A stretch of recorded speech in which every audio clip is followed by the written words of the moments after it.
banking ahead. Konechny tips it. He got it past the defenseman and gets to the puck. Konechny cutting it on goal. He scored! A beauty from Konechny, and the Flyers take a 1-0 lead. Beat the defenseman, then beat the goaltender. And Konechny's third goal in the last two games has the Flyers on top.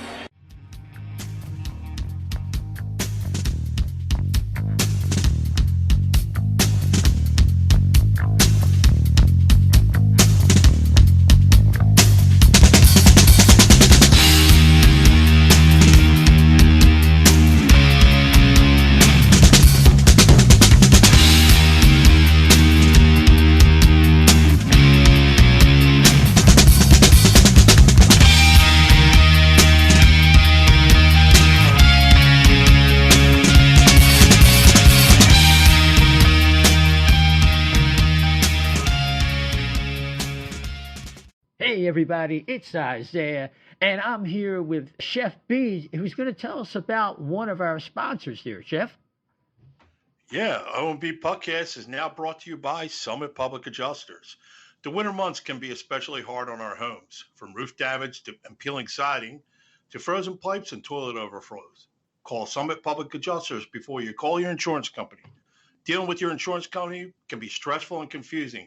Let Summit Public Adjusters take the stress out of the claim process by having our guys work for you. Get the most for your money and your repairs. The next time the big snow or the rain leaves you with some home damage, contact us for a free consultation. Summit Public Adjusters are licensed in Pennsylvania and New Jersey. Learn more at summitpublicadjusters.com or call 215-752-0560. Just tell them that the chef sent you. Yeah, what was that number again, Chef? 215-752-0560. That's terrific. All right, we're going to carry on with the rest of our show. And we are back. It is Isaiah. Welcome to the O&B Puckcast, episode number 203. Finally, sorry about last week. We had an internet service provider problem. So the Flyers were at the quarter mark of the season. And I'll tell you, man, this team, well, since we last joined you, they went 6-2. In what was more or less kind of like a revenge tour. They were beating teams that had beaten them previously, including the Islanders. 1 minute, the Islanders looked like they're too big and they're always chasing the game. Then the Flyers with that brilliant performance on Saturday. We'll go through some of that. The team is 11-9-1, second in the Metro currently, but because they haven't played as many games, their points percentage is .548, I believe, and that would leave them outside the playoffs technically. And I only mention that because during Thanksgiving, the teams that generally are in the playoff spot by about a 70% margin generally do make the postseason. It's the Flyers are just out of playoffs right now. We'll see how that goes going forward. I mean, it's all, it's bonus points now. Nobody's counting on the Flyers doing as well as they have. I mean, Megan Chaika just came out with a whole bunch of stats about how good defensively they are. And it's really the main reason they are where they're at. But we'll get to that in a moment. Just overall, the Flyers are 14th in goals for, 12th in goals against. Their penalty kill is 83.6%, which ranks them 12th. They have 5 shorthanded goals, which ranks them 3rd in the league. They were first there for a while. But that power play, putting in at 10.1, 29th in the league after 2 years in a row of being last. And there's some issues there that we're going to have to discuss for sure. And we'll definitely get to that as well. So we'll get into some other things. Also, I think I want to mention this. So the Flyers are 10-1-0 when scoring first. And if you want to count the shootout goal as scoring, that would make them 11-1-0. But they allow the first goal, they're 0-8-1. So there's some things to talk about there. So the Corsi is good. Expected goals against is below the league average. There's a lot of good things going on, but we're going to uncover some other numbers which seem to indicate that, or maybe a truer indicator of what's to come. So before I go any further, we're going to start out with the great Dan Silver tonight. Dan, welcome back from your Asian trip. And what's the good word? The good word, ni hao. I think that's the maybe Mandarin for hello. I don't know. The good word. Yeah, no, the good word is, I don't know. The first Flyers game I went to this year was the Rangers game. I was all excited for it. I even bet them to win, and they laid a frickin' egg. So I'm a little upset about that, to be quite honest. With the nerve. I figured the Rangers blew us out at home last year with all the Rangers jerseys there. The Flyers would get extra ready for this game, and then I got to watch Travis Sanheim just fire pucks in front of our own net, leading to goals for the opposing team. And so I know we've been generally playing much better, but I'm just a little sour from that effort. But I can't blame you. But Chef, to the left me, you're back in the picture here. What say you? Yeah. Well, I think if you look at it from what you expected at the beginning of the season and what you expect now, I guarantee there'll be a lot of different ideas of where this team would be and are at now. So I think that's the real question, is how satisfied you are and what grade you would give this team at the quarter mark. I mean, that for me, this is all like playing with house money right now. I mean, you're getting good experience for a lot of these guys. And I just think that if you keep on the pace, like you said, they're out of the playoff, but they're doing a lot better than I thought they would be. And I think a lot of people thought they would be too. So it might change your perspective, especially come around the trade deadline. Okay, fair enough. So before we bring in our guests, just one thing to kind of set the storyline for tonight, because there's so much to go through tonight, and we want to try and hit the highlights and the key points of things that fans are really thinking about. So we have three main themes tonight. One, we want to talk about the dilemma that comes with the Flyers exceeding expectations and how that pushes up against the idea that they're in a rebuild and they have to think of as much, if not more, about what's to come as opposed to what's in front of them right now. Because the whole idea is to win a Stanley Cup. And in order to do that, you need X amount of talent and to create a window of opportunity for that to happen. Okay, so that's one. Two, we want to talk about John Tortorella's decision-making. Now, we're not only talking about lineups, but adjustments he's made and configurations in terms of structure. And we saw that against the Islanders when he backed off some of the aggressiveness because of what happened the prior game that Dan talked about with the Rangers. So that also is something that we want to talk about. And then, of course, we want to discuss some individual performances of different players. Yeah, I think that's a pretty good agenda for tonight. So without any further ado, and there's more ado than usual from YWT Podcast, and of course covering the Flyers for 97.3 ESPN in South Jersey. Welcome aboard, Kevin Durso. Kevin, how are you, man? I'm doing well, guys. First and foremost, hope everybody had a great Thanksgiving. I know we were supposed to maybe usher this in last week as opposed to saying, hope everybody had a great one. But nonetheless, we're here and got a lot of things to talk about, like you said. Yeah, absolutely. So let's go right to the question, Kevin. I'm going to start with you about this dilemma. Maybe you could cite certain issues that have arose where John Tortorella and the front office would seem to be kind of wrestling with what they want to do today to maintain the winning culture that it appears as if they've kind of instilled in the organization, without going hog wild and thinking too much about the short term with a fairly low ceiling team. Yeah, I think the first thing you have to look at is, and John Tortorella's, I think, showed his hand on this plenty of times, is he's not going to tell you that he's shying away from trying to win games. So his mindset is singular at this point. He's going out and he's going to do whatever it takes to win that game. Simple as that. So there's not much to talk about from the coach's standpoint because he just lays all of his cards right out there from the get-go. He's trying to win games. You've seen him take action within games to try to win the game too. He'll sit down somebody, depends on, and it depends on circumstances, right? Like they're losing the game to the Islanders earlier in the week, a game they ultimately do lose. And the third goal is given up, and Nick Delorier and Scott Lawton are on the ice for that goal against. They didn't see the ice for the rest of the game. And that was kind of telling also, because it's sometimes I think we want to think that it's always the kids that are subject to this, that it's the Morgan Frost saga. It's Igor Zamula comes out of the lineup when guys get healthier. He's the first guy who probably comes out. It's Bobby Brink coming out, that kind of stuff.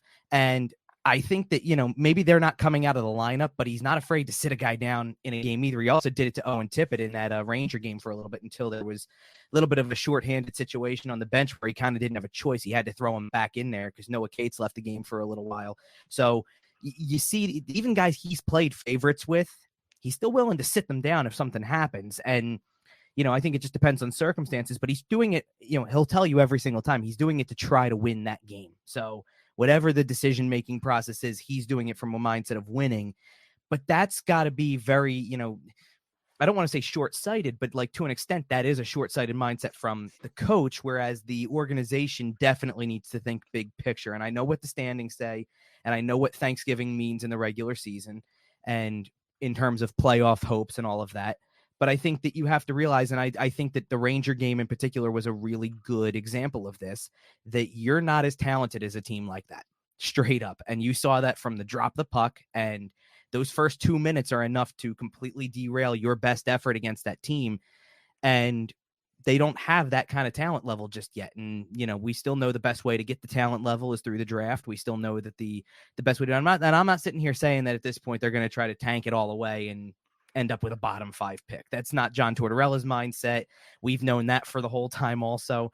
And where they finish is where they finish ultimately, because they're going to go out and try to win games because that's what the coach is going to do.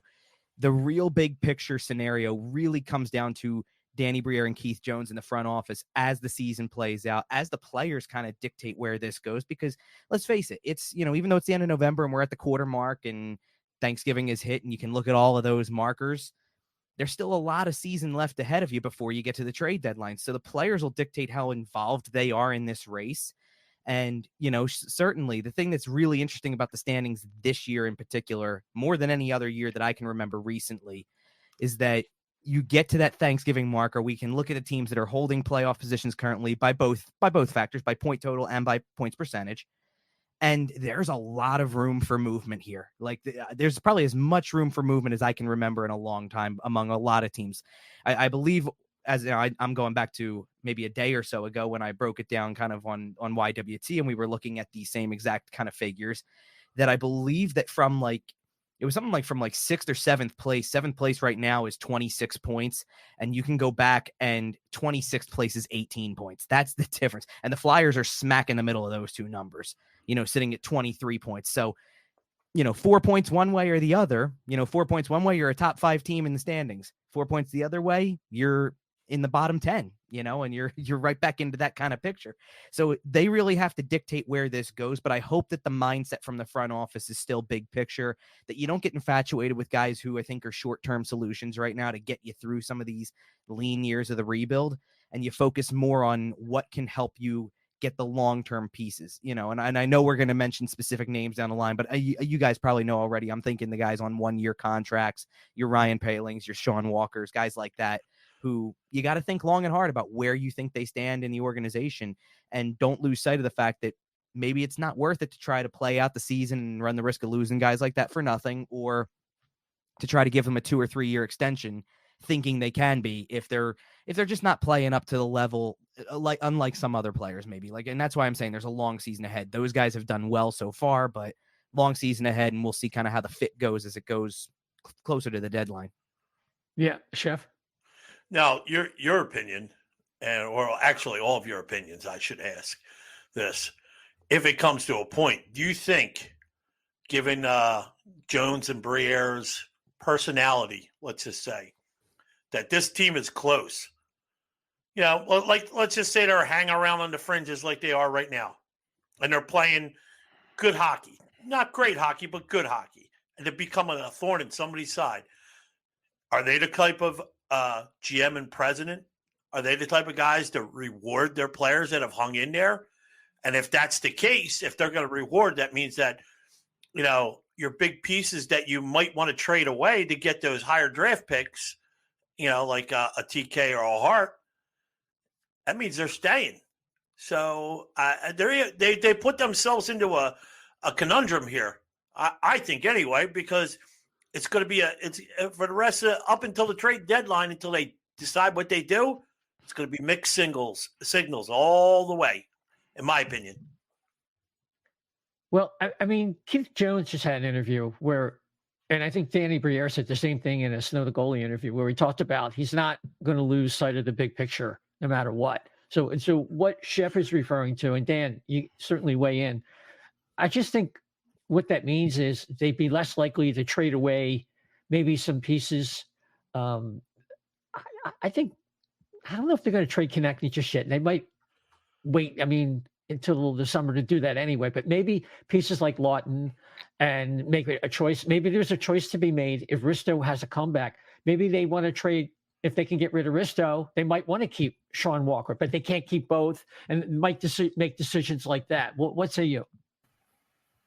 We're getting to sort of the heart of one of my main concerns right now with this franchise, which is I think Keith Jones has swung the balance with a lot of these issues into John Tortorella's favor.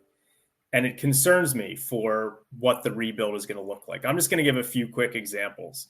And this is from talking to some people that are pretty connected in the organization.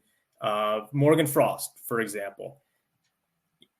I think that Danny Briere and Chuck Fletcher and Brent Flair, pretty big proponents of him. And from what I understand, John Tortorella kind of even, last year had a sort of negative approach with Frost and his long-term fit here. From what I understand, when Keith Jones came in, and this is even from watching the broadcast, I don't think he was ever a big fan of Morgan Frost. And I think that he came in and he sort of had the outlook of, this guy's probably not going to fit here. And so some of the things I've heard are that was sort of Jones and Torts basically now 2 against 1 with Danny Briere, and Morgan Frost hasn't played much this year. Sean Walker is another interesting case where I think that if it was totally up to Danny Briere before the trade deadline, they would 100% move Sean Walker, which I think is the right move. But based on some of the stuff I'm hearing, John Tortorella really likes Walker and Keith Jones really likes Walker, so they may look at re-signing him, which for a rebuilding team, I don't think is the right decision. And so I find myself questioning some of the things that are going on right now. For example, like Cam York, I still think has a pretty high upside as a power play defenseman. Yet he's not even on the power play. Like he came into this year being the number 1 power play guy. He was on the number 1 unit. Now he's not on any of the units because I didn't even think he was that bad on the power play, but wasn't great. And so now all of a sudden, the only kid in your system that has top power play potential in my mind, and maybe Sanheim one day will get there, but he's pretty old. Maybe Emil Andre has that kind of upside, will get there. But to me right now, Cam York is the only obvious guy that 4 years down the road could be the number 1 guy on our power play. He's not even getting any power play time. So we're not even developing Cam York on the power play because Sean Walker has been slightly more effective than him offensively this season, which, by the way, I don't even know if it's true, but because of the way that John Tortorella feels about things, Walker's on the power play instead of York. Morgan Frost isn't really getting much playing time. And I think a lot of this goes towards Keith Jones and Torts being in agreement on a lot of stuff and sort of outweighing Danny Briere. And so that's a storyline that I'm really going to watch because most people will say, Briere's the GM. He makes these decisions. He will put his foot down when push comes to shove.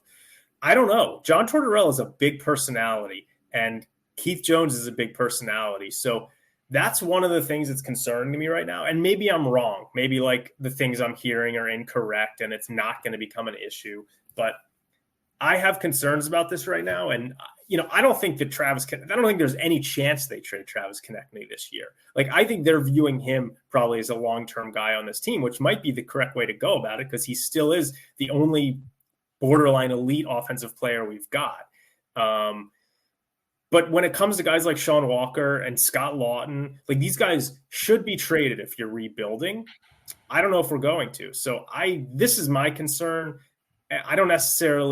I think really quick, one more thing on John Tortorella that I don't like. There's a lot of things I like about him. But I want someone who's his age and who's the head coach of a rebuilding team to be able to reevaluate your opinions. And it just seems like he picks guys that he thinks are his players, Forster, Tippett, Noah Cates. He will never sit them. Then when you come to guys that aren't his type of players, Morgan Frost, he will sit them. And I don't know if like he's capable of like reevaluating stuff. I don't know. It seems like he gets very set in his ways. So these are some of the concerns that I have right now about the quote unquote rebuild. Okay. Totally agree with that. Let me weigh in if I could, Shep. Go ahead. For what it's worth, because people could push back on this by saying, okay, well, Keith Jones sat down with Gus Elvin today from the Inquirer. I can't keep up with their beat writers like every other week. It's got to get somebody else. And he said something to the effect that we want to make sure that Morgan continues to feel he's a big part of our future because we believe that he is. Now, is that just for public consumption? I don't know. But actions do speak louder than words. I spoke to another leak source that the frustration is growing. And there's a feeling outside the organization that the Flyers have had their run the first quarter of the season. Now is the time to start making moves to kind of project forward, like when they move Cates to wing. And they're having so much trouble on the power play, and they're not getting enough offensive zone time. I think they're like last in the conference in offensive zone time. Well, how do you solve that problem? Well, you need people that can improve your zone entries. And to do that, you have to have possession. And who would do that? Somebody like Morgan Frost. You want to try and put all these pieces together now. And it's time to start putting some young players in the proper positions. And also, like you're saying, Dan, the idea that some guys like are towards this guy. I would have sat Forster for a game or two. I love the idea that he's doing extra things that are really, good body position, puck positioning, playing both sides of the ice, and that's good. But he's supposed to produce. I'm glad he scored that shootout goal. But there's a little bit of imbalance here, and it's time for Torts to clean that up as they have to respect what the rebuild season is all about. Kevin, what say you? Well, there's a lot to unpack with all of that for sure, and I'll try to do my best with various different talking points that we had here. First of all, to Dan's point, and I'll confirm this because this was talked about during training camp. Yes, Keith Jones is a very big proponent of Sean Walker, so that does go directly hand in hand with what you're seeing with the usage from John Tortorella. They are both very big on him. And that I think could influence the decision going forward. Because I think that, now you're starting to hear rumblings of the idea that they would re-sign him potentially and extend this whole thing. And I'm on the other side of the equation. I love that he's playing well because playing well equates to a better return when the time comes. But, now I'm not so sure that they would even do that. And I don't know that that's the right direction at all. The thing with Morgan Frost, and I really try to like lay out of this because I think you mentioned Morgan Frost's name and everybody wants to put you on a side of defender or that you're willing to kick him to the curb kind of material, that there's not really a happy medium here.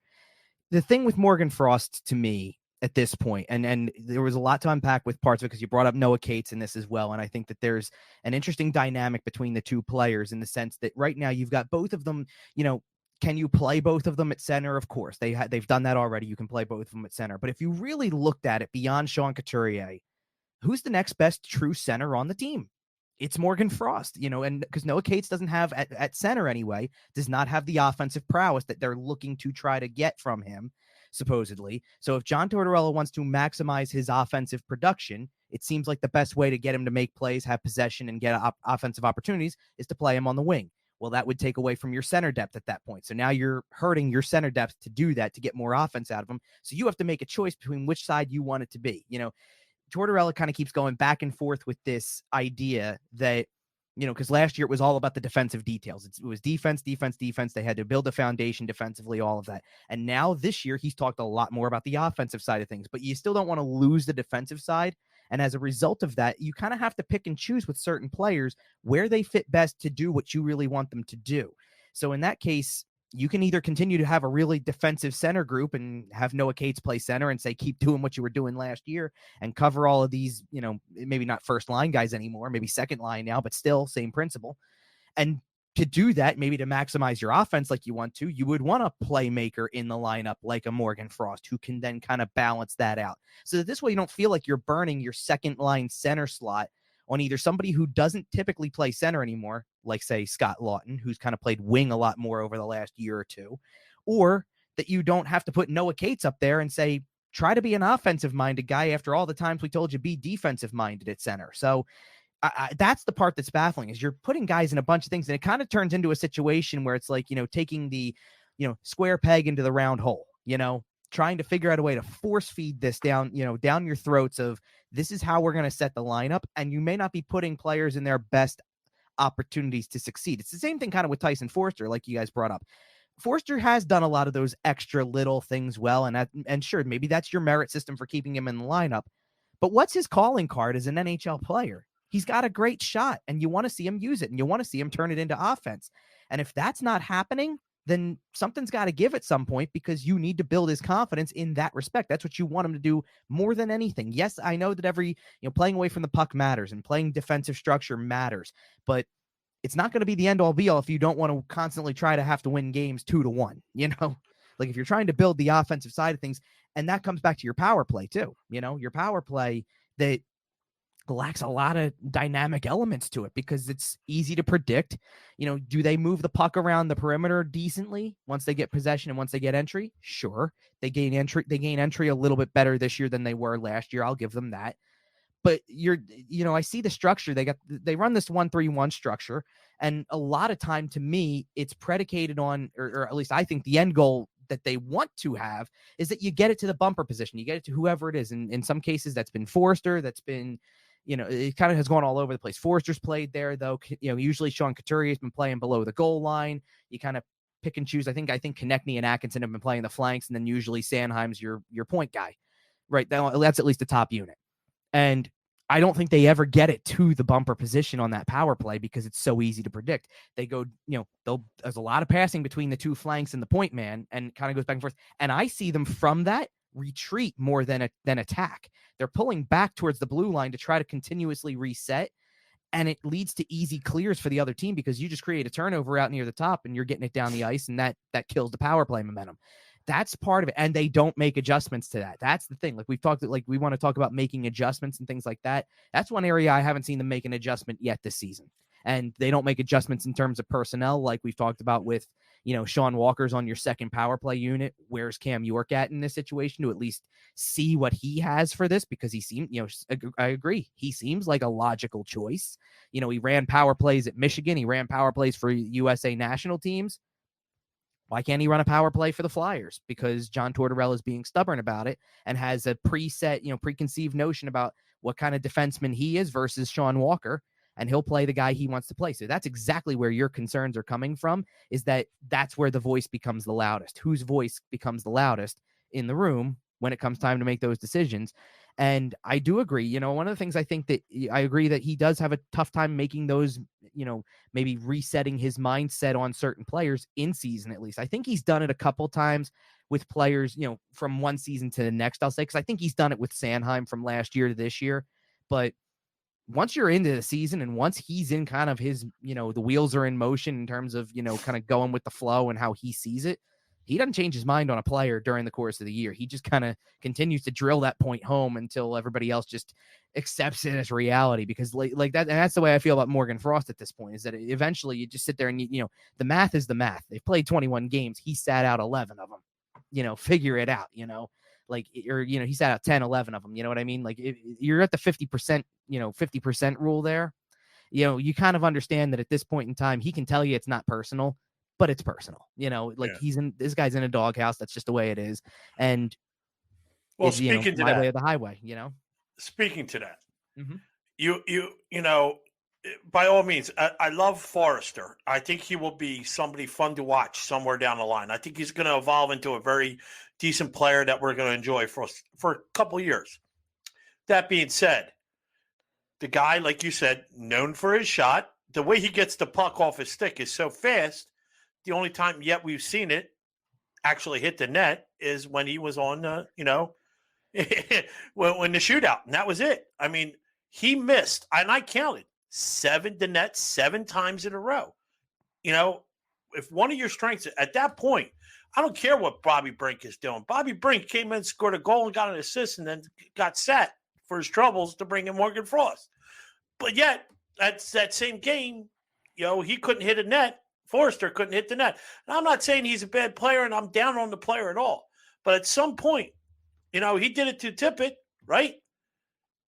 You got to hit the net. So he pulled him back, scaled him back, and then all of a sudden Tippett's hitting the net, and he's catching his groove back again. I just think I understand his game plan, and I can respect his game plan. It's his, and like Dan said, his biggest flaw is adjusting in game. He can adjust after the game after he breaks everything down, but I'm starting to worry about his in-game adjustments. The game is too fast for him anymore, I think. And that might be a problem down the line. I'm really glad you brought up the shooting accuracy chef with Forrester, because Tippett's another one who kind of goes through this. Mm-hmm. Tippett has 142 shot attempts this season so far and has missed, not shots blocked, not ones that actually do hit the net, misses 37. His shots through percentage is a tick under 48% after being near 56 last season. And in that brief sampling when he got here after the trade was near 62%. So if you can have a great shot all you want to, and I find this to be a chronic problem with a lot of the players that have the good shot. Tippett's one of them. Forrester's one of them. Brink can shoot a little bit, but he's more of a playmaker. We know this. Yeah. And there's other guys too who you can do this with over the course of things like that. And certainly as you have guys who are going to be coming, I think of when Cutter Gauthier eventually gets here, who's got a shot of his own as well. Do you want them to continue to go through this process where the percentages just continue to tank a little bit, and things like that, where you're just firing away? I've never seen, for as many, because you guys know this, I'm down there at every home game. I'm watching every other team that comes in here. And every time I watch another team come in here, I feel like, and the Buffalo game that was at home a few, at the top, I think beginning of the month, beginning of November, was one that really opened my eyes to this, because it felt like every time they picked their spot on taking a shot, it ended up in the net. Even the one that got called back, Skinner had one called back on an offside call, but he still got into the zone, picked a spot, and just drills it. Doesn't miss the net, doesn't, and even like, I'll even give you hitting the post and it counts as a miss, right? Like, I'll even give you that, because what are you, a fraction, a couple of inches, it's a couple of centimeters the wrong way and it hits the post and goes wide, right? But they're picking spots. And the Flyers have guys who should be able to do that. You watch, you can watch guys do this throughout. They do it in warmups. They do it in practice, and I get it. You're not facing a defensive, a strong defensive push at that point. I get it. But nonetheless, it doesn't seem like this is a problem for other teams.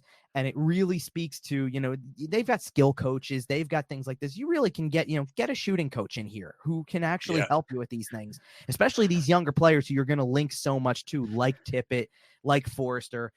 Isaiah has preached that too, about getting a shooting coach. I can't take credit. That was actually Russ Cohen was on our last and Russ show. And I have had and Russ and I have had Okay. the exact same conversation in the press box, and I'm giving him the credit too for that as well. But I see, like, it's like that, it's like the glass shattering kind of thing. Once you hear it and then you watch, it's so apparent. Well, and the sad, go ahead, Jeff. And the sad part about it is too, most of those Mets, and you probably don't have a stat for that, because I don't even know if there is a stat. How many of those have led to rushes on the other way, especially when on the power play, or they lose zone possession, because it's so off track that it hits behind the net and shoots out, and there's nobody covering, or it's creating opportunities going the opposite way against them, or they just lose zone possession on a power play. So that they definitely do need that. Well, and the other one that I'll go to on that kind of, again, it's not specifically tracked. You can track it, of course. I mean, you can watch every ounce of every game and track this, I'm sure. But how, for me, I see so many of these misses come in the spots where it's like, listen, you're given a great opportunity. It's in a situation while the game, maybe while the game still matters. We're not talking about the shots that go on goal. Like, I don't know, let's pick the game against Anaheim end of October where they're losing 7-4. And it's like, okay, now a shot hits the net. We're talking about misses when you're locked into a game. It's 4-2, it's 3-1, it's 3-2, and a situation, especially power play too, especially on the power play when, like the thing to me, and this was after the Ranger game, because the Ranger game, they went 0-for-6 on the power play. And John Tortorella immediately after the game is just sitting there, it just dismisses it. I'm not going to talk about it. You have to talk about it. That cost you that game. You lost the game by 2 goals. You had 4 more power plays than the opposition did. You have to talk about that in that sense, because you didn't change anything about your game plan upon getting more opportunities. And it's not the first time this year that we can say that either, right? Like, it's not the first time we can look back at the power play numbers, see an O for somewhere and say that didn't influence the end result of a game in some way, shape, or form. If you could score just 1 power play goal that changes the whole way the complexion of the game could look, maybe that does something for your record. Their record's solid, obviously. Like, they're not where they are right now a quarter of the way through without having a solid record to this point. But it could be so much better if the power play was not such the weak link that it is. And that's that. And I think that also gets equated to not only in terms of all the other things that go into a power play in terms of gaining entry and puck movement and player movement and execution and all of that, but part of the execution is how good your shots are and shot selection, maybe not passing up on a shot when it's there, because they do that a lot too. So all those things factor in. Yeah, Dan, you look at some of the players and some of the numbers, and the glaring thing here is rarely that we've had Morgan Frost and Bobby Brink in the lineup at the same time.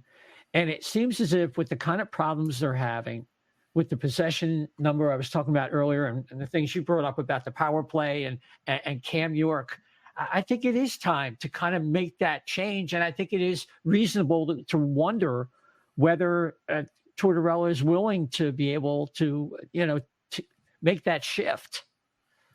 Yeah, I mean, it seems like Tortorella likes a specific type of skill set, right? It's like Forster, Tippett are these kind of like bigger forwards who, pretty strong kids, good shots up and down the wing. He likes the centers who are very solid defensively. Noah Cates, who he turned into a center, Ryan Paling. Last year he bemoaned all the time that the Flyers sort of have a lack of skill and lack of ability to score goals. But it doesn't seem like he wants to put guys in the lineup who would facilitate that. Now, I'm not all that concerned about, like, specifically Morgan. I'm viewing everything through the lens of where are we going to be 2 years down the line, 3 years down the line. And so it's more of like the general mentality that Torts has. Like, when Matvei Michkov comes in, is he going to is his skill so overwhelming that Torts is just going to sort of overlook the defensive deficiencies, or is he going to do the same thing with him? I think that Cutter Gauthier is going to have some issues with Torts next year because he's not that great in the defensive zone. So it's I'm not even focusing. Yes, obviously Morgan Frost and Bobby Brink should be in the lineup because they're the two probably best passers among the forward group. I mean, Couturier probably, but he's always going to be in the lineup. But creator-wise, creativity, hockey IQ-wise, creating something out of nothing, Frost and Brink are the guys that should be in the lineup.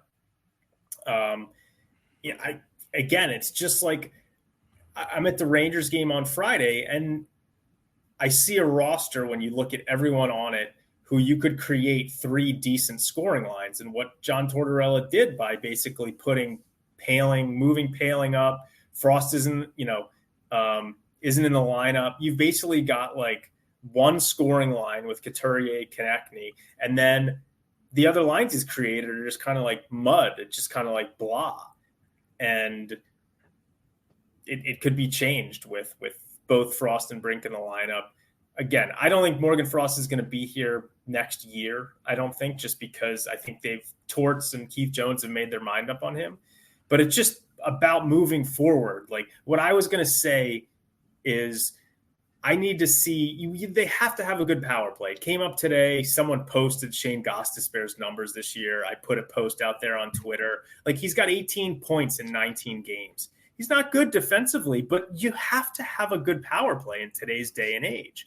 And it's like I don't know, it's never really registered here. They got rid of Shane Gostisbehere for nothing, even though he was still at the time the best power play defenseman on the team. So what I'm really interested in is in the 2024 draft, there are a number of very high upside offensive defensemen, guys like Zane Perek, who's my personal favorite, Dickinson with the London Knights. And then there's some guys who are like a little bit bigger and have some offensive upside, but also defensive, upside too. They really need to take a high upside offensive defenseman. So I'm really interested to see what happens in the draft, because the Bonk pick to me was, and he's had a really good year so far, but he doesn't have huge offensive upside, I don't think. That was a very safe defenseman type of pick that they made in this year's draft in the end of the first round. So that's going to be really telling to me, is like what they do in the draft. Are they going to, pick 13 comes along, they're up, and Perek is still available? Like, are they going to take a guy like that? Or are they just set in their ways that they're not going to take these offense-only defensemen? But they've got to fix the power play, and I don't think they can do it with the current personnel. I just don't. Well, there are some good news, and there are some good stories for the team. One of them is a surprise. One of the players that we all expected to move on from with his contract situation and everything else around him, the kind of year he had, was Travis Sanheim. And now he's not only leading the team in ice time, he's leading them in scoring. In 21 games played, Travis Sanheim has 2 goals and 14 apples for 16 points. And yeah, he still makes a lot of big mistakes. There's no doubt about it. We saw that in the Ranger game. But overall, he gained a lot of weight over the offseason, and he's really pushed himself to get the most out of his career. And Kevin, it's definitely one of the highlights of the year so far. Can he keep it up?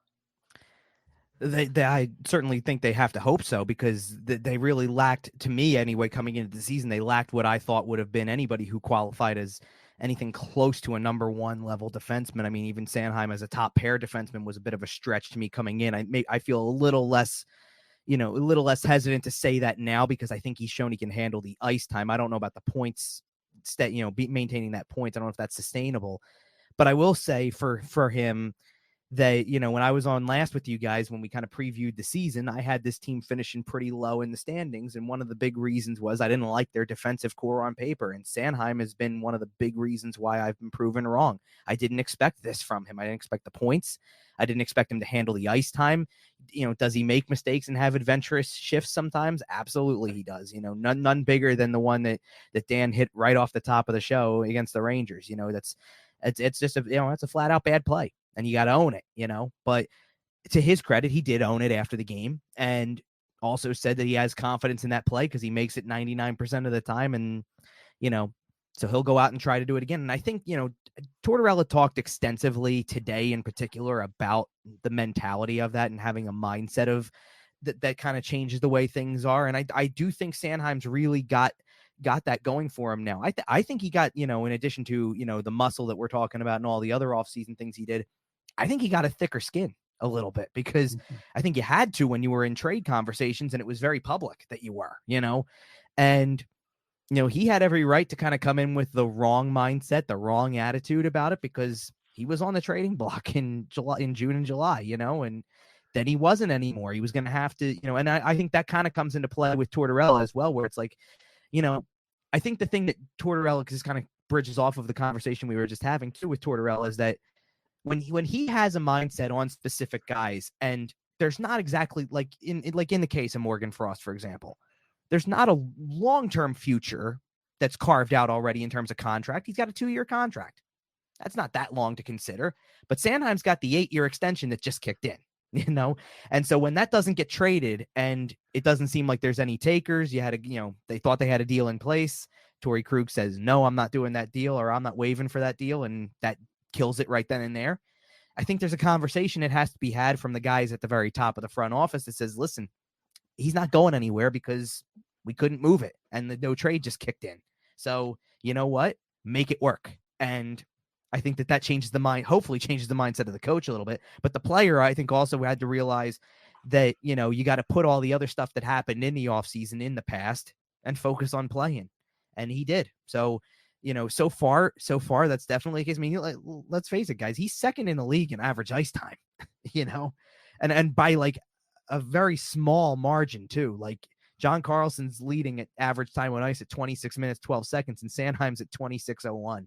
That's not that big of a gap when you consider how many games have been played at this point. And then he's a near full half minute above the next guy in line, Drew Doughty, at 25:35. So I don't see that changing at all. I don't see his usage changing at all and his ice time changing at all. I think you've started to see a little dip in the offensive production. He's had a couple, at one point in time, I think either at 14 or 15 points, he was at point per game. And it's slowed down a little bit. They've also had to win, and then they've lost a couple games this way too, but they've had to win a few games that are the low scoring variety, the 1-0 shootout win, or winning a game, like they did against, some of the other games. They won 4-2 against LA or things like that. You know what I mean? Like, you have to win a couple of games where you're not going to score as much. They won 3-1 against Carolina, and that was, again, a tight checking kind of game. You're not going to put up a lot of points doing that, but you're going to have to maintain in that respect. So, he's been great this year in terms of certainly in terms of improvement, but also just in terms of, as far as I'm concerned, from my standpoint, and I'm sure a lot of other people shutting me up anyway about what I thought he was going to be this year, because I did not have him taking to this amount of ice time in this role this well to be able to actually influence results to some extent. I mean, he had a couple of games a little earlier in the year where he was putting up enough points that he was directly influencing the result of those games. And that says a lot about him in terms of maybe character and his response to everything that happened in the offseason. So I give him a lot of credit for that. Yeah, absolutely.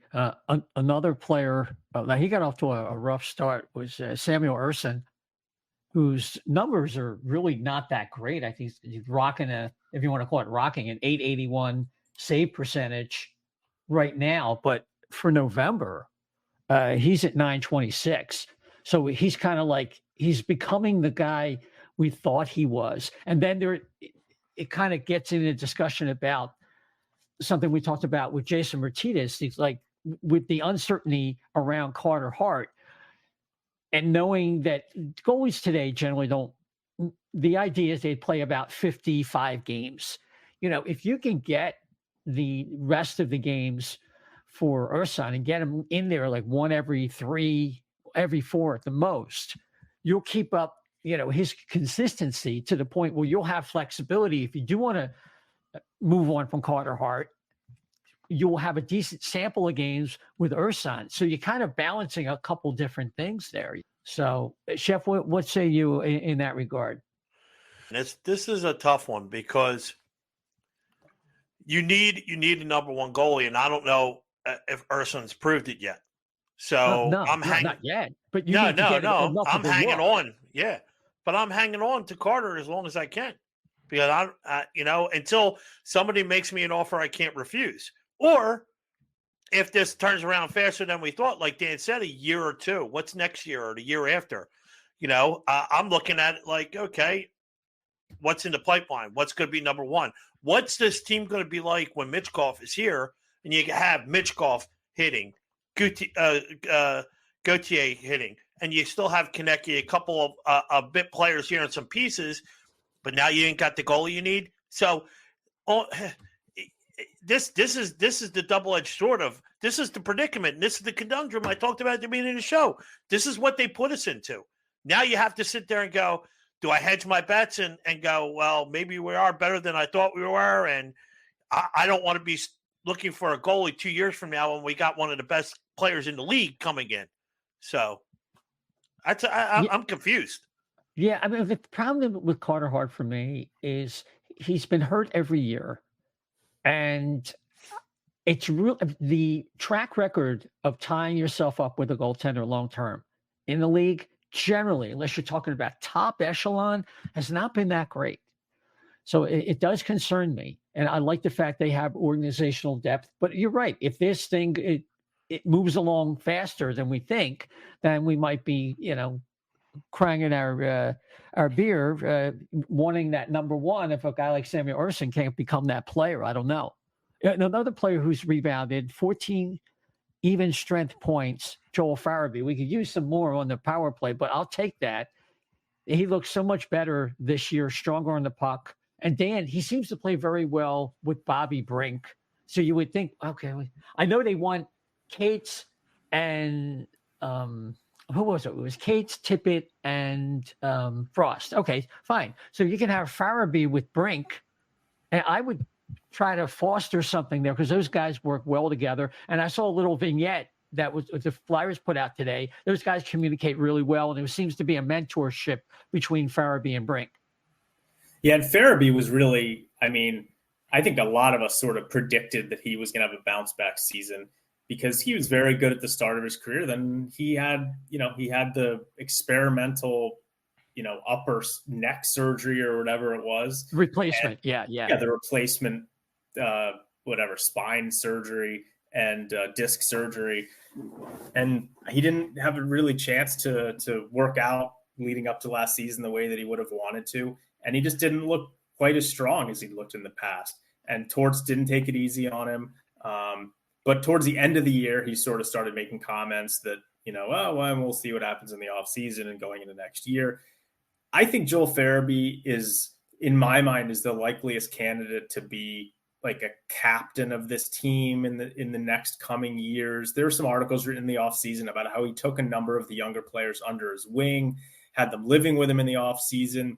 I really like all aspects of Joel Farabee as both a player on the ice and off the ice.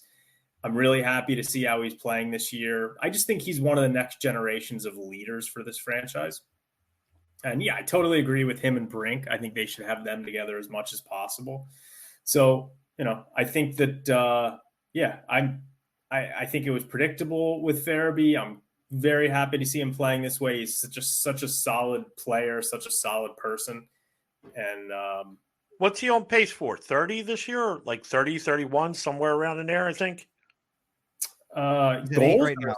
Yeah, he's at He's got 8. He's got 8 right now in 21 right. games. So yeah, I'd say it's 25, 30-ish. Too much stock. I got a little bit of money on him being over 30 for the season. So 30 goals? Yeah. Yeah, I don't know. I'm not sure. I hope you got odds on that one. But yeah, I think I did. I don't know. I got to dig it up somewhere. But it should be I would fun probably run. take the under with a gun to my head right now. But I just think I just really like Joel Farabee as a player and as a person. And so I think that it was good to see him turn it around. The thing about Sanheim is that I think Torts wanted him gone in the offseason, which is part of the reason that they tried to trade him. So I saw some people today on Twitter being like, well, John Tortorella's tough love had to do with Travis Sanheim's turnaround. Okay, maybe that's true, but John Tortorella, I don't think wanted him back on this team this year. So it's a little disingenuous to start giving John Tortorella credit for turning Sanheim around when he didn't even want the guy on the team. And I think they basically said to him, like, look, his no trade clause kicked in. We're stuck with him for the next 7 years. You have to play him. And it just so happens that, okay, he had to play him. So he played him and he completely turned it around. But I'm not giving Tortorella credit for that. He wanted the guy gone. Can we give a little thumbs up to Coach Torrey Krug on that one too? Yeah, exactly. Sure. That was exactly my point, Dan, was like, at some point in time, someone's got to sit there and tell him, make it work. Okay. Like he's not going to go anywhere. You got to make it work. And I think that's exactly what happened. And he just submarines players' trade value, which is what we're seeing with Morgan Frost now. Sure. So, yes. Exactly. They really should have probably traded Frost in the offseason because I think his value would have been higher than it is right now. But there's also been a lot with Frost being made about how long that contract negotiation took, and that people are wondering if Torts is holding that against him a little bit too. And I've heard there's some issues with Frost's agent, that Frost's agent and the Flyers front office don't really get along very well. And so that's sort of been a crux of some of the issues also there with him. Yeah, I can't say that's your source on that one. I don't know a lot about that. It's the kind of thing we're going to have to do a forensic on it because I do believe that will become available after this season. But we'll have, we'll see. We'll maybe Tortorella will see what this power play needs a little bit more dynamic element. Frankly, like I mentioned earlier about the offensive zone time, I think I mentioned it now for the third time. This is how you get some of these guys in the lineup, and Brink and Frost in the same lineup, and some of these sacred cows have to take a seat. If Atkinson needs a reset for a game, so be it. If Paling is, or Lawton even, I know as tough as it is, he's the only guy with an A, but I mean, really hasn't been very impressive to me. He's really been struggling. In fact, he got sat. What game was it? He sat in the third period. Was that the Islander game? The Islander game Wednesday. Yeah. Yep. Yeah. So, I mean, if he's going to be objective about this with his ice time, then maybe sometimes a day off here or there. And Cates probably should have had a seat. I mentioned Forster earlier, should have had a seat. But, okay, you put Cates in a better spot. Let's talk about another guy who's struggling. And I really like some of his games this year. But Egor Zamula, he just looks like he can think much faster than he can react. And there's like a gap there. You could see him struggling and trying to do too much at times. And Kevin, like this player, there's not a real high ceiling here, but I'd hate to throw him away and then see like a 2023 version of like a Shell Samuelson down the road. He looks like he's going to take till he's like 27, 28 to really hit his stride. It's going to take a while with this guy if he does make it.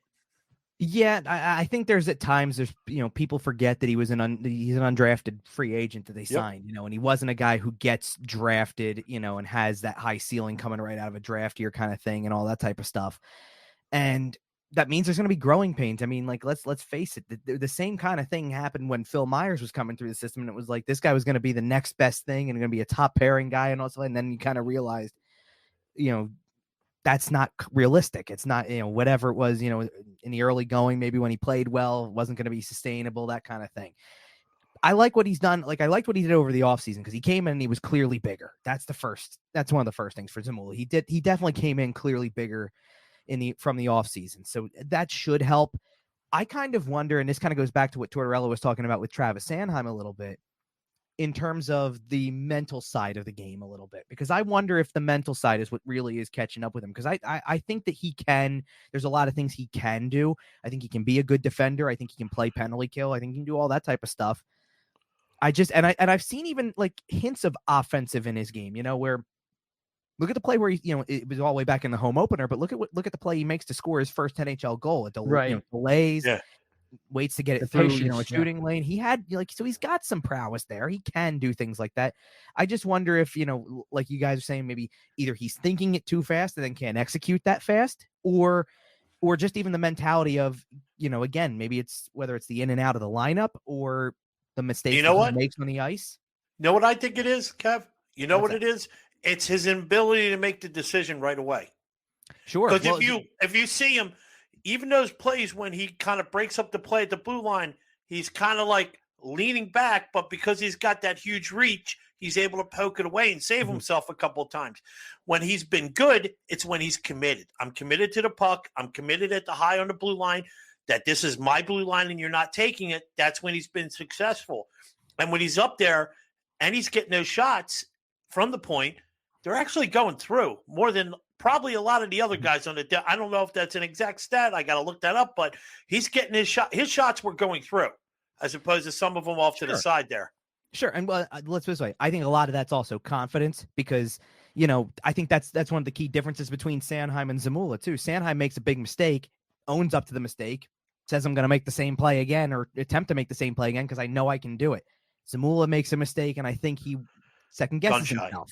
And he starts to think too much, like that. And that's the mentality that I think Tortorella's talked about is when you can have that short memory, when you don't let it affect you, that kind of thing, and Zamula's obviously younger. So that I think plays into it as well. Sanheim's got so much more of a track record at this point or of experience to go through those things and to eventually work to the level where he's at now from that mental standpoint, as opposed to Zamula.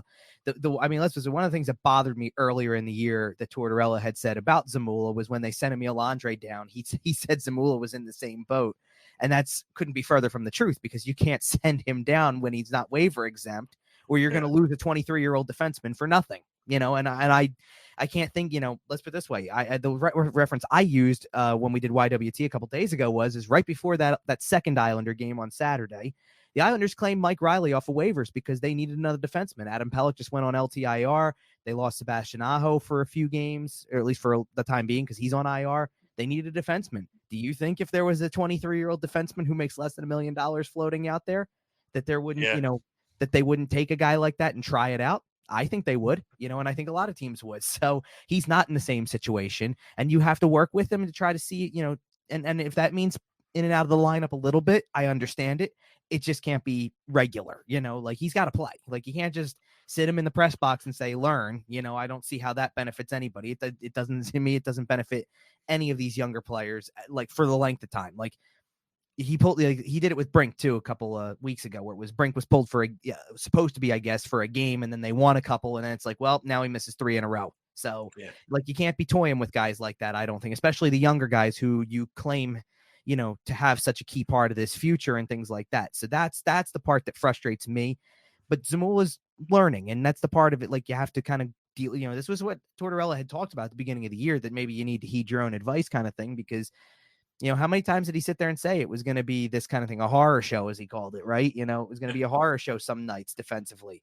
And, I don't think there's much more. You don't need much more than the first 2 minutes against the Rangers to, qualify as a horror show, because it was, the first, let's put this way, Zamula was out there with Mark Stahl in the first Islander game too. That first shift would qualify as a horror show as well. Both of them make mistakes, and then Hart left the post unsealed to go on top of it. So that had 3 mistakes total results in a goal, that kind of thing. So you got to live with that part of it, though. This is development. This is how, growing pains are part of it. I like I like what he's tried to do off the ice, and now you got to start to see it equate on the ice. Because I do, the one thing I will give him is I think Zamula's got the smarts to do all of this. He's got the sense to do it. I think it's just about making those decisions and having confidence in your decisions. Because I think that when he gets into these ruts like he's been, then it starts to really catch up to him, and that's what we're seeing, I think, at the moment.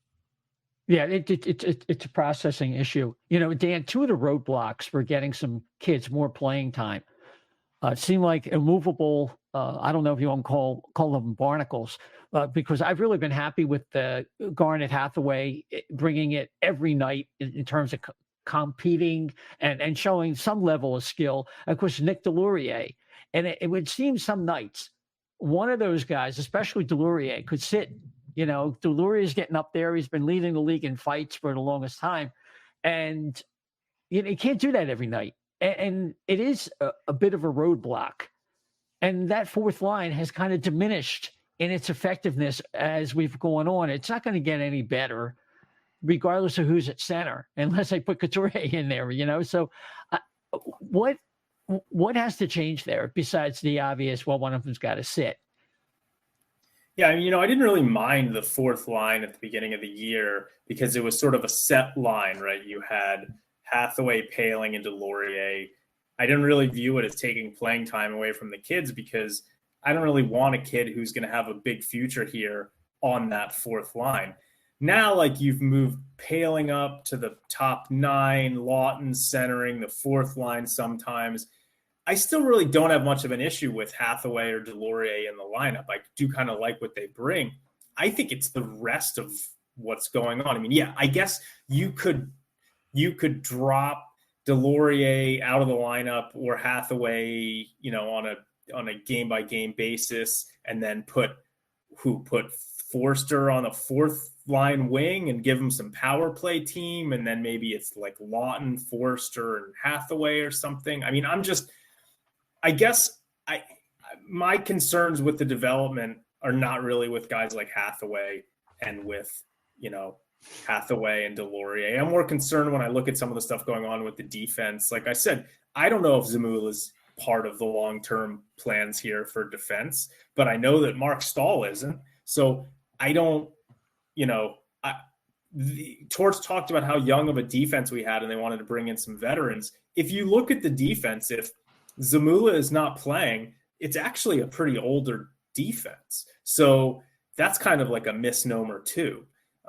So I don't really think Hathaway and Delorier are the issues for me. I'm fine with thinking about those fourth line guys as sort of they are what they are. They're providing a spark. They're sticking up for, some of their younger teammates when they can. It's more some of the other stuff that's going on that, bothers me a little bit from a development standpoint.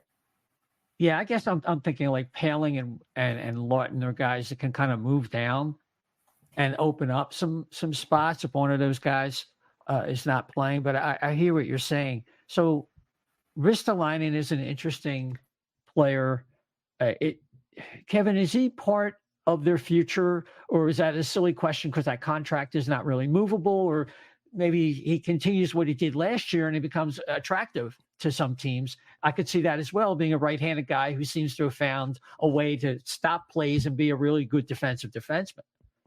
Yeah, I mean, it's a tough question to answer with him only having one game played so far, because I think we would, certainly the expectation is that if he would have been able to play from the start of the year, he probably would have been, he would have been a regular, and he just would have been in the lineup on a nightly basis. And, to be honest, who knows, I wonder if that's also something that kind of now, not his presence in the lineup, but I wonder if something's changed because of the fact that he didn't play for pretty much the first quarter of the season at this point, since he's only got one game, because now Travis Sanheim's been playing on the right side, and Tortorella said they're going to keep him there. That's pretty much not going to change at any point in time. So now you're going to stick with York and Sanheim, because York will play the left side, Sanheim will play the right. That's probably your top pairing.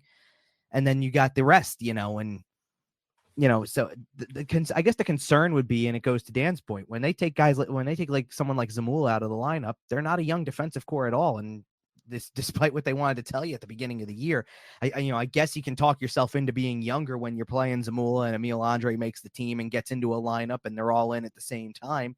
Yeah, you can talk yourself into it then, but once those guys come out, you are what you are, which is, your defensive core beyond Cam York and Travis Sanheim, who you got to factor in for the long term, because York fits the bill. Sanheim's got the long-term contract. So, okay, factor those two in. The rest of it is Sean Walker and Rasmus Ristolainen and Nick Seeler and Mark Stahl. And it's like, that's not young. That's not part of the future. That none of it equates as far as I'm concerned. Like, I respect what guys like Nick Seeler bring to the lineup and how they block shots and do things. Yes, that's winning hockey. I get that. But I'm looking at, for 3 years, I've been watching this guy play more games than he would typically play on any true contending team. And I just don't see how you can factor him into the long-term future of a team over and over and over again, just because he does those little things and he's a good veteran, like at some point in time, somebody else who's younger has to supplant a guy like that. And that's, that was supposed to be the same thing with Stahl. It's supposed to be the same, should be the same thing. Maybe not with Ristolainen, because again, the contract is kind of the unique factor for him. And look, if Ristolainen can play, I'll give him credit. The game that he did play, he was better than I would have expected him to be after missing 20 games. So I'll give him credit for that.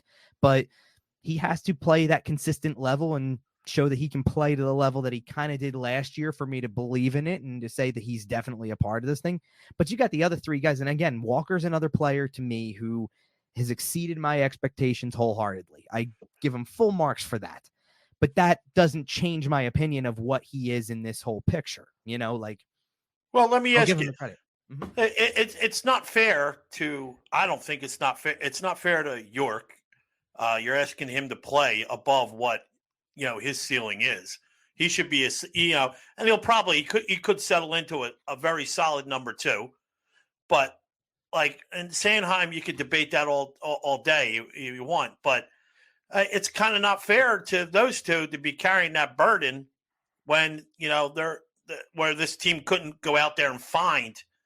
So, find a number 1 on this squad here. So, I mean, that's the depressing thing about it is you're asking these guys to play above, basically do kind of like what Braun did, play above his skill level.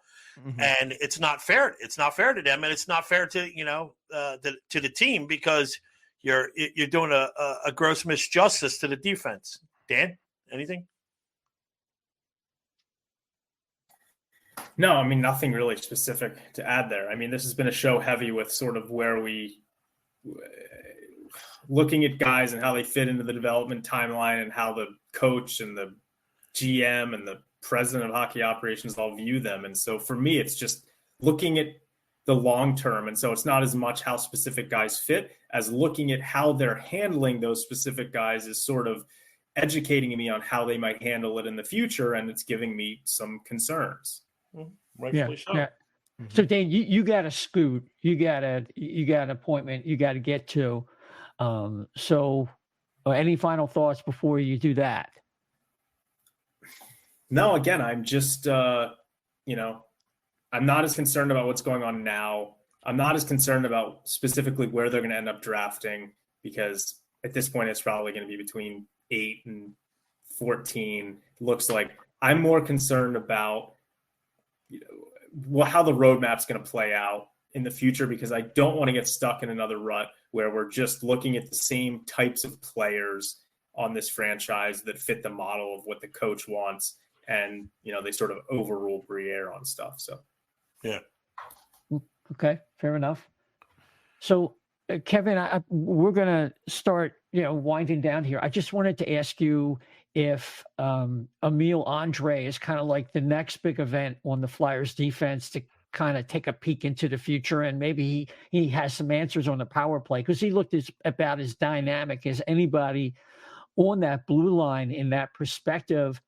And how far along is he in Lehigh Valley, and is it possible we could see him in, say, late in January or February if the returns are encouraging? I mean, it's possible, because, I think that you have to be willing to give guys a look. I don't know if it's completely possible depending on the personnel that's already here, because again, I think that if your coach is very focused on winning and again, a little short-sighted to that, then the answer is going to be, we'll just keep them down in the minors. And for a guy like Andre, I don't know if that's a big issue just yet, because he is coming over from playing in Europe and still adjusting to the North American game a little bit. So that was a clear, when he got sent down, that was a clear thing that like I had no issue with him getting sent down, because it was clear it was overwhelming. No. So that's that's fine. You can go ahead and do that. But if he's knocking on the door come January, February-ish, let's just say, you shouldn't have anything that's holding you back. Let's just put it that way. And that would be my concern again, is like, don't block anybody in because, kind of out of spite, just because they've been in the minors, and the minors is a fine place to develop. And also, I'm not saying it's not, but unless he's really, not at that point where he's knocking the door down, then then you can keep him down there as long as you want to. But if he's ready, or it looks like he deserves a shot, then I would give him a shot. I think that I do like, that's one thing I do like about his game from what I saw in the preseason, training camp wise, things like that. He is dynamic. He can be a dynamic offensive defenseman. He fits the bill of all that type of stuff also, where he's on the smaller side. Despite being smaller, he plays bigger than his size is, because he's willing to take it. I mean, he can take a beating some nights, but he's willing to take it. And the only thing that right now in the immediate, and I mean, we're so far away from the timeline that you gave in terms of like January, February-ish, if it were to come up, but he has dealt with he had dealt with a little bit of an injury at one point in time. So that plays in a little bit in the here and now, but nonetheless, I sure hope that at least, and I haven't watched a ton of his games to be able to see how he's adjusting to this, just from all the other standpoints. I know he scored a goal recently, things like that, but that would be my big hope, is that is he adjusting well, maybe even more so maybe from the defensive side also, because I don't think it shouldn't matter where he plays from the offensive side of things. Like, you go in, you attack the play, you play on power play, it should come naturally to you in those situations. But defensively, the hard part for him was things like gap control, things like that. That's what he had to learn. And if he can be learning those things to show that he can play all the other parts of it, the even strength minutes, then you've got something. And he's another one of those guys I think qualifies. He's got top 4 ceiling. I think, he's got like second pairing ceiling and maybe more depending on how it goes. It's still early for him. He's even younger, so I don't want to take anything away from that. And I do think that he's on the right track because of where he started his career in terms of playing professionally in Sweden. Like, I think that does a lot for players, So those things matter. And I'm still for him. I'm still hopeful, because I really liked his camp. I don't know if he was completely ready coming out of camp. They gave him a shot. I think that was, merit for showing up ready and having a good camp. But, his camp was good, and it showed me a few things to get hopeful about. He had a good camp. He had a so rookie camp, because if you're looking for somebody to stand out so much, especially, I was expecting to see him more than he really was visible, I guess, in rookie camp, because I expected him to be a little bit further along developed than everybody else. And he kind of like hid in the masses there. But when it came to the pros, I guess he could be one of those players too, Kev, that steps up Like you play to your surroundings, and he could be one of those guys that just plays better at a higher level. But he definitely needs to work on his angles and closing it, because he's so much. He was used to such a bigger rink. I think everything was moving a little bit faster for him because of it smaller. Yeah, he's got the attitude for it. I'll tell you that much. Oh, yeah. His mindset when after rookie camp was, I'm going to show them I don't belong in the AHL. So I like it. You got to like the confidence. I'll say that much. You know, like having guys like that who have a little bit of attitude towards it a little bit. I mean, like you got to think of some of these younger defensemen now who kind of who have the same kind of role or could have the same kind of role. Like I think of a Mo Sider in that sense. You know, like.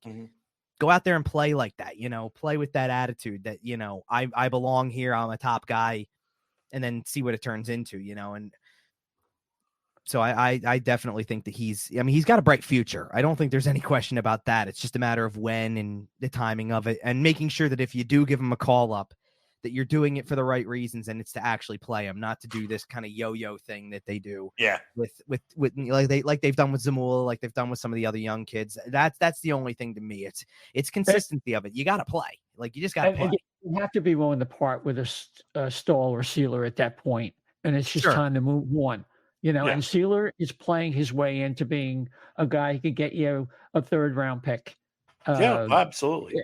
And it's time. He's a great story, and it's great to see him play well. I just wanted to kind of close in on one game that I think typifies what the Flyers are in contradistinction to what we saw versus the Rangers. They beat the Canes 3-1, and this is a game in which they got 31 saves from Carter Hart, and only one got by him. It was 3, and the team blocked 30 shots. This is what the Flyers are doing really well. If you look at some of these other numbers, I can't go through them all; it would drive you crazy. But the Flyers lead the league in a percentage of shots against blocked. They're first in the league, and to me, this was typified by that game. And as they were outplayed that game, and I thought to myself, this is what it's like when they find themselves up against a really good team that's playing well, dominating them, and they're going to steal a victory. But if their level comes down even just a little bit, then you get what we had against the Rangers on Black Friday. And that's kind of where they're at right now. Kev, you agree with that? Yeah, I mean, because there's an element of it, like I said, with that Ranger game in particular, like you can't, they want to play a certain way at this point. It's clear they want to play a certain way, and that's how they won a lot of these games, right? Like you go back to that Carolina game when you're blocking shots. The thing about that game in particular too, and it was the first thought that crossed my mind because I heard it enough times last season to know that it was a common theme, was that John Tortorella had talked a lot after games, especially early in the year last season, before it kind of all, before everything kind of hit the fan in mid-November and the hot start was over, right? That he talked a lot about when they have games that like they were winning earlier in the year, they needed something because they weren't going to be the team that had the possession metrics, even though he's not a guy who looks at those things. And he's pretty well documented of saying those things. They weren't going to lead, in possession metrics. They may get outshot most nights. They weren't going to be that team. You got to have something to hang your hat on. And what they were going to hang their hat on was that they block a lot of shots and they hit people. That was going to be the two things last season. So when I see a game like that where they block 30 shots, and that's a clear-cut reason that they win the game, it's a formula that I know is familiar to John Tortorella. And the interesting part of both, of that game, of some of the other ones, everything over that course of that winning streak, to be honest, was they never trailed. So as soon as, one of the things that was common to last season was they would chase games a lot. And as soon as they were in a situation, as soon as they had to chase a game in this little run that they were on, which really it started against the Islanders, but there's nothing like chasing a game when you're down 2-0 before you can blink against the Rangers, who, only followed up the game they had in Philadelphia with a really good win against Boston to kind of show that they're kind of the alpha males of the Eastern Conference and the league right now. So, that was your chance to kind of see where you stood I don't want to say in terms of a real test, because you've beaten some teams or taken some teams to the brink along the way here. You beat Vegas, you beat LA, you took Dallas to overtime. You got to give the team credit for that and doing that against opponents like that. But that was really one, like, especially the way that they kind of, all the odd man rushes, things like that. It was like, you can see what happens when they're not only chasing a game, but when they're chasing a team that's faster than they are and more skilled than they are. And let's not forget, that was a team that defensively did not have Adam Fox. So they're shorthanded there. Shesterkin had just come back from injury fairly recently. I think only about a week earlier, And they lost Trouba, right? They lost Trouba for that suspension. Oh, no. Too soon? Too soon? Too soon? Yeah, he got nothing. He got $5,000. Yeah, $5,000 for swinging. Are you kidding me? Yeah, I hear. Let me hit him. Let me hit him. I'll take a $5,000 fine. That's ridiculous. Yeah, I know. So the thing I was going to get to about that team though was talk about a team that's turning the clock back with Jonathan Quick and Blake Wheeler. Two guys who have been around forever, and all of a sudden they're putting up and Quick didn't even play in the game, so we didn't really have anything to go off with Quick. But Wheeler had 2 assists, and all of a sudden got basically gets Mika Zibanejad out of hiding because it's the Flyers. The guy who had 2 goals all year coming in, and all of a sudden doubles his goal total in a period and a half. So there you go, and I'm not surprised by that at all. If nothing else, it was interesting to watch that top line be the best line for them after their second line had been the best for the longest time, and things like that. But that's the testament of a real team. And it was funny because I think, while Dan was at that game or whatever, he had tweeted something along the lines of like something about how it was amazing to watch how he turned, there's one line and then he's got 3 fourth lines. That's what Tortorella did to the lineup or whatever.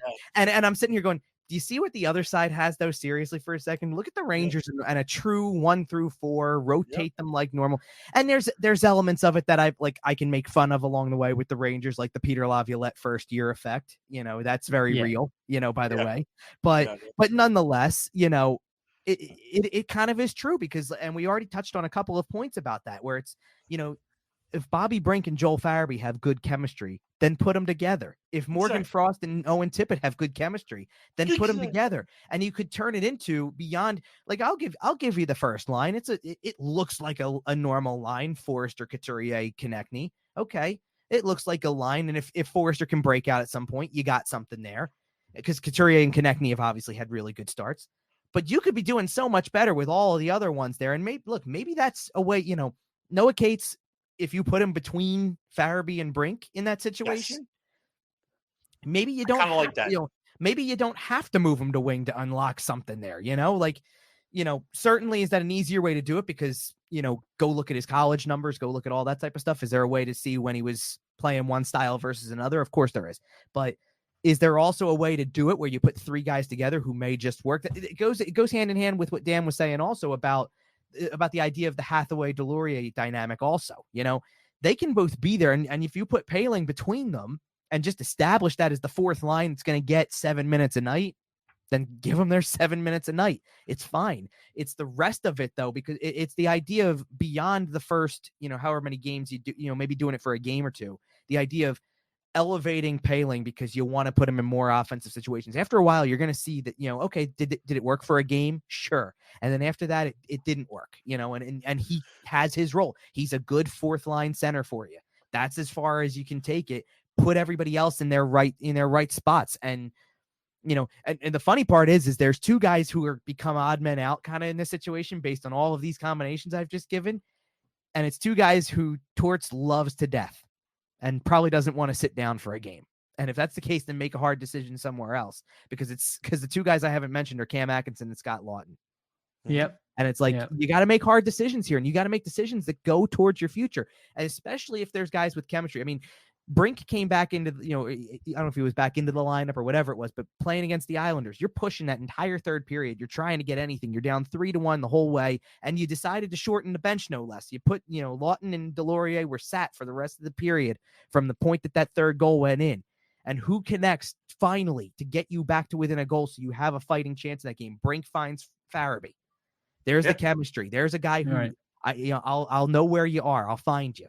That was the joke that was made, by the way, in the it was like the first 5 seconds, or not first 5 seconds. It was a little bit further in the video with Farabee mic'd up earlier today, where he goes, "I'm like life insurance. You always know where to find me." or whatever. Right, it was, yeah. right? Like, And to but his if- credit, but if that's the though, he wasn't chemistry- like that before. This past year, he's gone to those dirty spots because he's got himself a good neck now. You look, most of his goals are right around the crease there. He's in the spot, his stick is on the ice, so that's good. Sure. I just think altogether, to sum it all up, is if you don't try those combinations of the kids, and you have to take that chance that, hey, I'm going to sit Cam Atkinson. Hey, I got to sit, Lawton or Paling or whatever, or one of these, veterans. If you don't at least try, you're never going to go. It's the Dr. Pol thing. At least I'm going to try. We're going to try. I don't know if it's going to work, but we'll try. And that's how that's how you find stuff out. And it's one thing if you're doing this over, however many the early games of the season, right? Cam Atkinson scoring a bunch of goals to start the year, right? So it's one thing if you're trying to win games and he's a key part to scoring goals and getting you those results, and you feel like you can't pull him out of the lineup. But he hasn't had that level of success lately. It's like, so at some point in time, you do have to kind of allow for something to give where it's like, it's one thing when, there's a bunch of guys that you can qualify that as. You're not going to do this to Travis Konechny. You're not going to do this to Sean Couturier at this point, because even Couturier has shown some consistency with production over a long stretch of time. You got to give him that, right? But how many guys are we saying about inconsistency? And it goes well beyond, and it's young and old, by the way. It's like we've already talked about all of them pretty much. I mean, we've talked about Forster that way. We've talked about, Cates that way. They're younger guys. They factor into this, certainly should factor into this future, but you've got to be realistic about what they're giving you and how they're helping you potentially win a game. But the same goes for everybody else. If Atkinson's hitting a cold streak from the production standpoint, maybe you think about something. Lawton's had that happen throughout the course of the year. There's a lot of candidates that they have to rotate guys in and out of the lineup, and yet we keep coming back to if Frost is in, Brink is out. If Brink is in, Frost is the guy back out. Maybe he'll play both of them and pull Paling for a game, but that usually is a one-game thing. You know what I mean? And that's the frustrating part of it, I think, is that you have these combinations that look like they work, that you maybe are getting curious about, and you don't get enough time to really explore from a curiosity standpoint, because the next game they're not together anymore. And you could be doing those things to give yourself a chance to really see that. My whole thing at the start of the year, and we can throw the standings thing out of it, because, did I think they were going to be worse than what they have been? Yes, I did. But what I did know from watching in camp, I knew they were going to be a more entertaining team to watch, and I knew they were going to be tougher to go against. That much I can tell you. I just didn't think the two things that have happened that I didn't expect were defensemen playing way above what we thought. Sanheim and Walker are right at the top of that list. And I thought that maybe by this point, or if not, right now, even earlier, something big injury-wise would have happened. That either, a re-aggravated injury for somebody like Couturier that affects your center structure. The Carter Hart injury that ended up lasting realistically 3 games, 2 more with illness, if we're doing technicalities. But there was rumors that was going to be a 2 to 3 week injury at minimum and maybe 4 to 6 at maximum. And that could derail everything from your start. And it didn't turn out that way. He missed 5 games. They didn't miss a beat, because by that point, or around that point, was when Ersson started to find his game. You got a good game from Cal Peterson in the middle, no less, in that stretch, and you survived. So there you go. You know what I mean? Like, those things come into play also. So now I think you just want to go back to the formula of just see what you got in some of these players and give them fair chances to actually show what they have to be a part of this future, because that's the biggest thing from this year. It's not, I give Tortorella credit for not going into the playoff thing. He's not playing into the playoff thing right now. And he has every reason to, by the way. He has every reason to gloat about everybody who said, like I did, about bottom 5 and all that stuff. He's not doing that, but he's also not showing that they're trying to see what they've got either. And that's the concern I think we've kind of discussed throughout the whole show tonight. Yeah, no, absolutely. I think the take-home message here is they've done what they've done over the first quarter of the season, put themselves in a good situation, but now maybe it's time to check off some boxes in terms of looking forward and finding out if some of these younger guys can take a bigger bite out of the apple going forward, to see who's a trade candidate, to see if this player is not necessarily in their future. Yes, they are. No, they're not. Because if they don't, it'll be a lost season. And that is one thing they can't really afford. If you're not going to make the playoffs, or even if you do, you're basically going to be one and done. And that's your ceiling anyway. So, Kev, man, I'll tell you, it was a lot to go through tonight. Yeah. Wow. I really thank you for coming on. Where can people find you on social media? What you got going on? Sure. So the usual 973ESPN.com for all the in-game coverage, all that type of stuff. YWT podcast, usually new episodes every Sunday-ish. I will throw out, my Twitter handle, or the platform formerly known as, is at Kevin_Durso. And that handle is also the same for Instagram, where you can find me doing some videos pre and post game now too. So want to throw that out there because that's something new with, kind of in conjunction with the station as well. So we've done some of those. Very good. The station's YouTube channel, by the way, at 973 ESPN as well. Weekly, we're doing something over there also where I kind of go on about 20, 25, 30 minutes or so. We just chat about the week that was Flyers wise also. So just, quick Flyers talk segment, if you will. It doesn't really have like a formal name. I'm just throwing it out there, but some different things, doing a little bit more than I have in the past, because I think people want to know even more about this team now. So as always, guys, it's a pleasure being on with you, and look forward to the next round, whenever that may be. Yeah, excellent. Thanks again, Kevin. Really appreciate it. Thanks a lot. Absolutely. Kevin. You got it, guys. Take care. Take care. You take care. Okay. Well, very spirited show. Yeah, absolutely. Yeah, I'm a little under the weather nights, folks. So that's what it's migraines I get sometimes. So I appreciate you guys really picking me up. I do appreciate that. So you can find the great Dan Silver on the app formerly known as Twitter at dsilver88. At dsilver88. Check him out. He's always got some good stuff, some good prospect stuff. He's, giving some comments on what's going on with Gautier Michkov and some defensemen maybe we'll have access to via the draft. And Chef, where can people find you? They can find me at Chef to Left B, and that's on X. Chef to Left B on X. Excellent. You can find the O&B Puckcast at O&B Puck, at O&B Puck.